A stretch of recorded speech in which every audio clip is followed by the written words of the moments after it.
If you really want to get rich, all you have to do is pull yourself up by the bootstraps and stop drinking avocado coffee. But if anyone could really teach us how to become billionaires, it would probably be the people who already are ones, right? Right? Well, let's see what absolute gems the top 1% can drop for us. I can't stand it when I see kids that are making 70 grand a year spending $28 for lunch. I mean, that's just stupid. It's just, think about that in the context of that being put into an index and making 8 to 10% a year for the next 50 years. Okay, this man has clearly never stepped foot in a Panera Bread before. I'm gonna get a sandwich with some mac and cheese on the side and a salad, and it's $49. Okay, well then I'll just cheap out at McDonald's and get a medium French fry, and it's $5. Looks like for lunch I will be having air and put my money into the S&P 500 instead. Thank you, Shark Tank's Kevin O'Leary. Here is an incomplete list of just some of the things very out of touch wealthy people have said. Nestle's former CEO, Peter Brabeck-Letmathe, said that water is not a human right and it should be treated as a commodity, bought and sold for profit. Kellogg's CEO, Gary Pilnick, told families who are struggling to afford groceries to just eat cereal for dinner. This kind of reminds me of, do you guys remember Marie Antoinette from history class? Back in the day when she had her peasants and none of them could afford like bread, so she's like, well, if they can't afford bread, let them eat cake. But I wonder what happened to her. Oh! Elon Musk's mom told people that they should be having kids even if they're poor and can't afford them. Her advice is to just not go out to eat and not go out to the movies so you can afford kids. Because we all know that raising a child is the cost of a movie ticket. Okay, to be fair, the financial burden of going out to the movies right now honestly feels like I'm taking on a kid. You guys see the Spider-Man movie? Because I did, and I still fully haven't financially recovered yet. Tim Gurner, a millionaire real estate developer, told millennials that they should stop buying avocado toast and coffee out, and then they'll be able to afford to buy a home. Okay, the average household spends about $4 grand a year on dining out, and the median home price is about $410,000 right now. So if you cut out not just avocado toast, but dining out altogether, you could pay off the average US home in just 103 years. Solid advice. JD Vance told us that we should have our parents watch our children to help with the insane costs of childcare. Dave Ramsey said millennials can't afford to buy a house because they don't work and they live in their mom's basements. Less than 3% of millennials are unemployed. So that means that the other 97% obviously own houses, right? No, I don't know. Maybe the billionaires can redeem themselves in the next clip. If you had to start from scratch, no money, no connections, only the knowledge you have right now and $100, what would you build? I would build something in energy transition or in life sciences. With $100? Yeah. I would build a startup incubator venture fund of some type. A way to fund entrepreneurs and just be a capital allocator much earlier in my career. I would create a B2B software company that actually, I'm already creating it, so I haven't unveiled it yet, but there's something I'm incubating right now. Go, David, go. Whoa, where's the bet week? Wait. Wet my you wet your beak. What is going on here? You could probably go to the grocery store, get half a chicken, rice cakes, and a Trader Joe's frozen mac and cheese with $100. Oh, if I had $100, I would probably build a rocket ship and then cure cancer and then build a B2B AI incubator. Are you hearing yourself right now? I don't think these people even have a concept of what $100 is anymore. Like, it's such an insignificant amount to them now that they can't even grasp it. Now let's play a little mini game called How Out of Touch is Kevin O'Leary? I'm going to show you 3 clips from Mr. Wonderful himself, and you decide which advice you take last. Go work for 24 months in a sector you love, that you're passionate about, even if they don't pay you. Go in there and be an apprentice. Do that first. Most young entrepreneurs say, nah, I don't want to work for anybody. I said, yeah, you do actually. You do want to work for somebody. You want to just understand how all the cogs move. Just 24 months. And after that, launch. The first one will probably fail. You're going to start with your parents giving you $10,000 or whatever it is, friends and family. But you will have the baseline knowledge of your industry. You will know who the participants are. You will understand how it works. And you'll have a much higher probability of success. But the key is to launch in your mid to early 20s because you need to burn a few years failing, and that matters.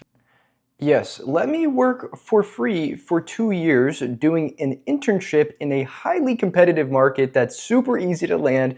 And when I'm done, I'll just ask my dad for 10 grand. I wonder if that actually works. Like maybe we're just making getting rich harder than it needs to be. Hey, pal. Hey Dad, quick question for you. Could I have $10,000? No. Right, okay. All right, love you. Love you. Okay. Bye. $5 coffees twice a day. It's all stupid. People buy too much crap that they don't need. If you look at your clothing, for example, it's a good place to start. You only wear 2 pairs of jeans. You only wear 3 different t-shirts. You only wear 1 pair of sneakers. You don't need 20 of each. 15 baseball hats, $5 coffees twice a day. It's all stupid. I know I'm nitpicking right now, right? But do you know how much laundry every 3 days would be? Let's say $5 a load to wash and to dry combined. Be about $600 a year. Like, rather just buy more shirts. I'll wear 1 t-shirt and a pair of jeans to my wedding, and then to the gym, and then to sleep too, because, I don't want to be an idiot. I also cannot name a single living person who buys $5 coffee twice a day. Can you? 2 things I would do if I were president. One is I'd go to the flat tax for everybody, including corporations, 29.5. I don't think you'd have companies contorting and leaving at 29.5. Some people feel it's 22, but it's somewhere between 22 and 29.5. You don't want to put a 3 handle on it. It sounds too high. This sounds like a great plan in theory, because then you can stop major corporations like Amazon and Tesla from not paying their fair share every single year and constantly avoiding their taxes. And then you have to tax the single mother of 4 living off $40K a year, 29% of her income. The tax system is so disgusting right now anyways, and the only reason why it's still in place and the way that it is because all billionaires have to do now is lobby millions of dollars to Congress just so they don't have to pay billions in taxes. But in my opinion, the 10 grand loan from your dad is the worst because it doesn't work. Money won't matter in 2036. I'm not sure that the people who bought your shares think that money won't matter in 2036. Well, what do you want money for? You want money for goods and services, right? You want money for obviously food, housing, transport, entertainment. Well, if that is so abundant that there's more, that the robots and AI are providing more goods and services than any human could possibly consume, what do you need money for in that case? I remember when this guy said that we'd be on Mars too by 2021. So sounds kind of nice though, right? AI takeover, nobody has to work at the jobs they don't like. Everyone can just focus on what they're passionate about. I'm sure that's what the top AI CEOs want anyways. I think AI will probably, most likely sort of lead to the end of the world, but in the meantime, there will be great companies created with serious machine learning. Okay, strike 1. Still an early count though, that's okay. Maybe let's see what humanitarian icon and CEO of Palantir, Peter Thiel, has to say. You would prefer the human race to endure, right? You're hesitating. Yeah, well, yes? I don't know. I would. This is a long hesitation. This is a long hesitation. There's so many questions implicit in this. Dude, that was such a layup question too. Just lie. How do you not even care enough to lie? But okay, 2 strikes and the AI CEOs aren't on our side, then surely the government is, because they'd be the ones handing out the checks anyways. Billionaire and U.S. Commerce Secretary Howard Lutnick, it's all on you. Let's say Social Security didn't send out their checks this month. My mother-in-law, who's 94, she wouldn't call and complain. She just wouldn't. She'd think something got messed up, and she'll get it next month. Yeah. A fraudster always makes the loudest noise, screaming, yelling, and complaining.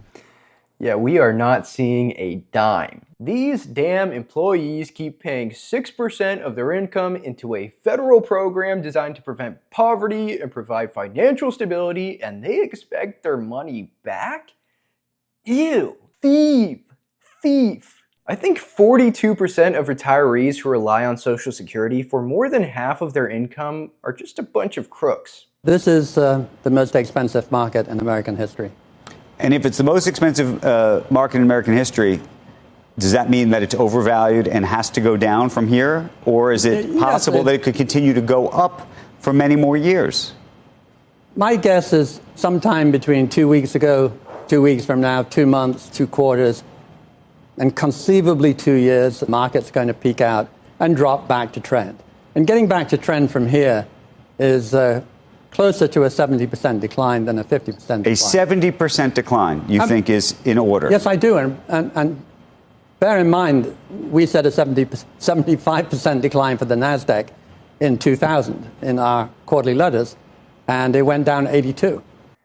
Someone once said that economists have predicted 55 of the last 5 recessions, and I'm starting to see why. It is the most expensive market we have ever seen though, and on top of that, the Buffett indicator, which tracks how overvalued the stock market really is now labeled as strongly overvalued at 219%. And for context, it usually hangs around 84%. But the stock market doesn't actually reflect the economy, it reflects people. And if you couldn't tell from this video already, people are crazy. So don't try to time the market because some guy online fearmongers for clicks and views. Just consistently buy into it at a fixed rate over a long period of time. And historically speaking, if you do that, you'll be just fine. For the average person, are there any strategies that you should be thinking about now before the markets come down and there could be a recession? My advice would be, if you have to own stocks, own them outside America. Don't own US stocks. That's a nice, simple strategy that you can act on. Why? They're much cheaper. And since the beginning of last year, they have handsomely outperformed the US. Foreign stocks? Foreign stocks of emerging countries, of European countries, Japan, Canada, Australia, and so on. Rule number 1 is always be diversified. What does that be diversified mean? It means wholesome bonds, wholesome cash, perhaps a small amount of precious metals. Like gold and silver? Yeah. Okay, the second half of that video is good advice because you should absolutely be diversifying if you are investing. But buying into the American stock market would be diversifying more, so why are we going against it? Maybe I'm just missing context here, but because Thing A has outperformed Thing B over the past couple years does not mean that you should only buy Thing A. Like you could have said in 1999, just buy Nokia because it's been outperforming Microsoft this year. That wouldn't have worked out too well. What's the thing? What's the thing for you that distinguishes you from everyone else who is not a billionaire? And they all said the exact same thing. Which was? Get out of debt. Get out of debt. Do everything you can to get out of debt as quickly as you can. And Oprah was the one who I'm going to quote in relation to this, where she was like, what debt does is it places you firmly on the ground in the rat race. The moment you are able to extricate yourself from debt, you shoot up 30,000 feet and you're able to look down and everything slows down. So you start making strategic choices as opposed to just reacting to what is buffeting you on any given day. And that's how you scale. Yes. Good billionaire advice. We did it. We did it. Because sure, you can optimize your returns if you buy indexes that grow at 10% and then keep your debt that costs you 5%, but you're able to take on so much more strategic risk if you're debt free. Like, am I going to start a business if I'm 40 grand in student loan debt? No. Am I going to start a business if my net worth is actually positive? Maybe. If you've ever skipped lunch so you can invest into the stock market instead, make sure to like and subscribe. Thank you, my friends, for watching, and I will see you next time.